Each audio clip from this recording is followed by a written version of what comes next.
NDA से आए थे ना हमारे पास। 2015 में एनडीए के नाव पर सवार थे, विधानसभा का चुनाव में एनडीए का नाव डूब गया। 2019 के लोकसभा चुनाव में महागठबंधन के नाव पर सवार थे, महागठबंधन का नाव डूब गया।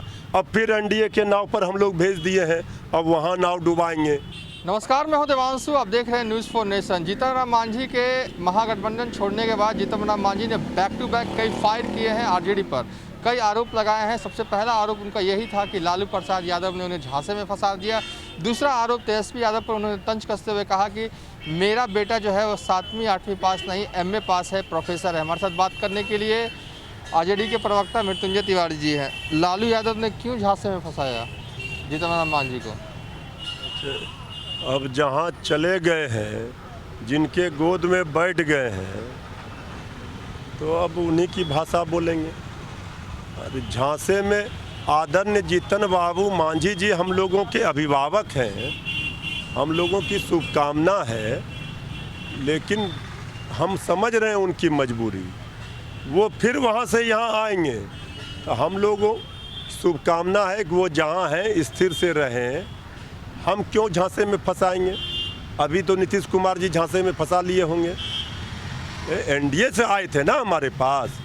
2015 में एनडीए के नाव पर सवार थे, विधानसभा का चुनाव में एनडीए का नाव डूब गया। 2019 के लोकसभा चुनाव में महागठबंधन के नाव पर सवार थे, महागठबंधन का नाव डूब गया। अब फिर एनडीए के नाव पर हम लोग भेज दिए हैं, अब वहाँ नाव डुबाएंगे। भाई मांझी जी का नैया का पतवार जो है वो पतवार होती है लोकतंत्र में। चुनाव में जनता होती है जो नेता और राजनीतिक दल के नाव को पार लगाती है। तो मांझी जी का जो पतवार है नाव का, वो पतवार जनता तेजस्वी यादव जी के साथ है।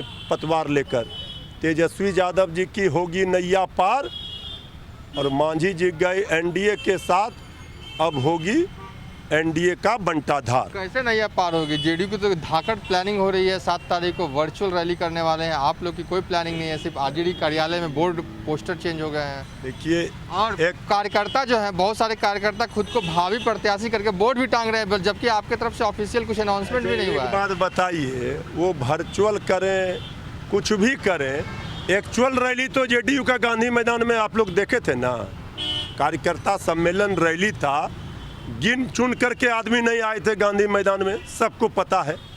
जब एक्चुअल में जिसके पास संख्या नहीं जनता का पूरा हो रहा हो, उनके पास वर्चुअल में क्या जुड़ेगी जनता? एक बार तो रैली कैंसिल करना पड़ा कि जनता नहीं जुड़ रही थी। इस बार किसी तरह से हाईटेक बनाए हैं तो किसी तरह से जनता को जोड़कर दिखाएंगे। चलिए ठीक है, लेकिन एक तल्ख सच्चाई यह है कि महागठबंधन में जो बातचीत हो रही है सब फ़ोन पे ही हो रहा है। कोई मेल मिलाप नहीं हो रहा है, कोई नेता मिल नहीं रहे हैं, बड़े नेता। हालांकि लीडरान आ रहे हैं आरजेडी दफ्तर, लेफ्ट के पार्टी के हों चाहे रालोसपा के हों, लेकिन बड़े नेता चाहे तेजस्वी यादव के साथ शक्ति सिंह गोहिल की मुलाकात हो, चाहे वीआईपी पार्टी के अध्यक्ष की मुलाकात हो, मुलाकात जो है वो कई महीनों से नहीं हुई है। चुनाव सर पर है, सीट शेयरिंग में भी देरी हो रही है। देखिए, कोरोना काल में तो वैसे भी लोग नहीं मिल रहे हैं, लेकिन हमारे नेता तेजस्वी यादव जी, श्री राहुल गांधी जी, बाकी सभी लोगों से बात चल रही है।